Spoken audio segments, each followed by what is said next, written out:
আর এই মুহূর্তে দাঁড়িয়ে আরো একটা খবর, সন্দেশখালীর দিকে আমাদের নজর রাখতেই হচ্ছে, কারণ সন্দেশখালী কাণ্ডে ফের অ্যাকশনে সিবিআই। সরবেরিয়ার একাধিক দোকান ও বাড়িতে সিবিআই এর টিম পৌঁছে গিয়েছে এবং জিজ্ঞাসাবাদ চলছে বলে খবর পাচ্ছি আমরা।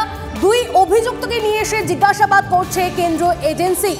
ইডির ওপর হামলার ঘটনায় যোগ রয়েছে কিনা খতিয়ে দেখছে সিবিআই। একটি দোকানকে চিহ্নিত করে দুই অভিযুক্ত, ওই দোকানদারকে আটক করে জিজ্ঞাসাবাদ। দোকানদার সাইফুদ্দিনকে আটক করে কলকাতা রওনা কেন্দ্রীয় এজেন্সি। যে ছবি আপনারা দেখছেন, এই মুহূর্তে যে ছবি আপনারা দেখছেন, সরবেরিয়ায় দোকানে পৌঁছে যাচ্ছেন এবং একাধিক জায়গায় পৌঁছে গেছেন সিবিআই এর টিম। সরবেরিয়ায় একাধিক দোকান ও বাড়িতে সিবিআই এর টিম পৌঁছেছে এবং দুজন অভিযুক্ত তাদেরকে সঙ্গে নিয়ে গিয়ে জিজ্ঞাসাবাদ কেন্দ্রীয় এজেন্সির। সেই ছবি দেখাচ্ছি আপনাদেরকে টিভি9 বাংলায় এক্সক্লুসিভলি। আপনারা জানেন ইডির ওপর হামলার ঘটনা ঘটে এই সরবেরিয়াতেই, তারপরে অনেক জল গড়িয়ে গিয়েছে। এবার যে তদন্ত প্রক্রিয়া সেটা চলছে এবং সেই তদন্ত প্রক্রিয়ার আমরা দেখতে পাচ্ছি সরবেরিয়ায় একাধিক দোকান ও বাড়িতে সিবিআই জিজ্ঞাসাবাদ করছে। সেখানে পৌঁছে গেছে দুই অভিযুক্তকে সঙ্গে নিয়ে গিয়ে কেন্দ্রীয় এজেন্সিরা জিজ্ঞাসাবাদ করছে। ইডির ওপর হামলার ঘটনায় যোগ রয়েছে কিনা খতিয়ে দেখছে সিবিআই। একটি দোকানকে চিহ্নিত করে দুই অভিযুক্ত এবং ওই দোকানদারকে আটক করে জিজ্ঞাসাবাদ।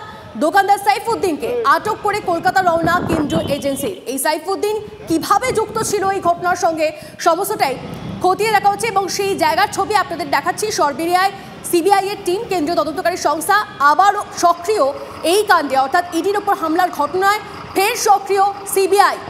পৌঁছে গেছে তারা সরবেরিয়াতে এবং সেখানে গিয়ে একাধিক দোকানে এবং বাড়িতে তারা পৌঁছে যাচ্ছে, সেখানে জিজ্ঞাসাবাদ চলছে।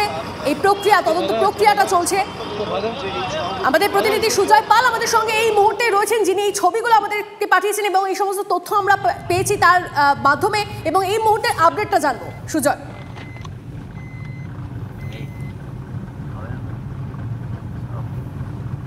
একেবারেই দেখো, আমরা প্রথমে দেখলাম সকালবেলা নিজাম প্যালেস থেকে দুই অভিযুক্তকে সিবিআইয়ের গাড়িতে করে নিয়ে আসা হলো। নিয়ে আসার পর প্রথমে সরবেরিয়ায় তারা একটি দোকান চিহ্নিত করে দিল, সাইফুদ্দিন মোল্লা।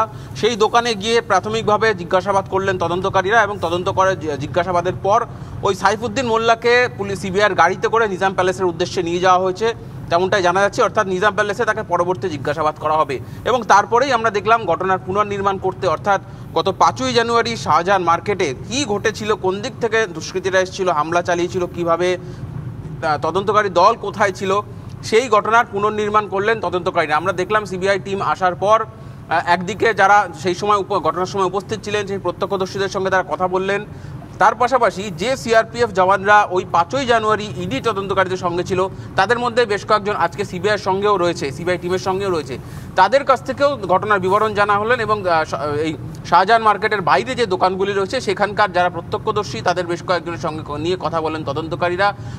অর্থাৎ 5ই জানুয়ারির ঘটনার পুনর্নির্মাণ করতে সিবিআই এই মুহূর্তে রয়েছে শাহজাহানের এলাকায়, সরবেরিয়ায় গেল, এবার আকঞ্জিপাড়ার দিকে সিবিআই টিম এগোচ্ছে, তেমনটাই আমরা জানতে পারছি। মূলত যেহেতু শাহজাহান শেখের সিবিআই হেফাজতের মেয়াদ প্রায় শেষের পর্যায়ে, আগামী পরশু তাকে আদালতে তোলা হবে এবং সেই দিন তার মেয়াদ শেষ হয়ে যাচ্ছে, তার মধ্যেই তারা ঘটনার পুনর্নির্মাণ করে যতটা তদন্তের অগ্রগতি, আদালতের সামনে তদন্তের অগ্রগতি নিয়ে আসতে চাইছে, যাতে পরবর্তীতে আইনি পথে তাদের অগ্রগতি নিয়ে আসার জন্যই এইভাবে আবার ফের সক্রিয় সিবিআই। অবশ্যই আমাদের সেদিকে নজর থাকবে। আপাতত তোমাকে ধন্যবাদ সুজয়।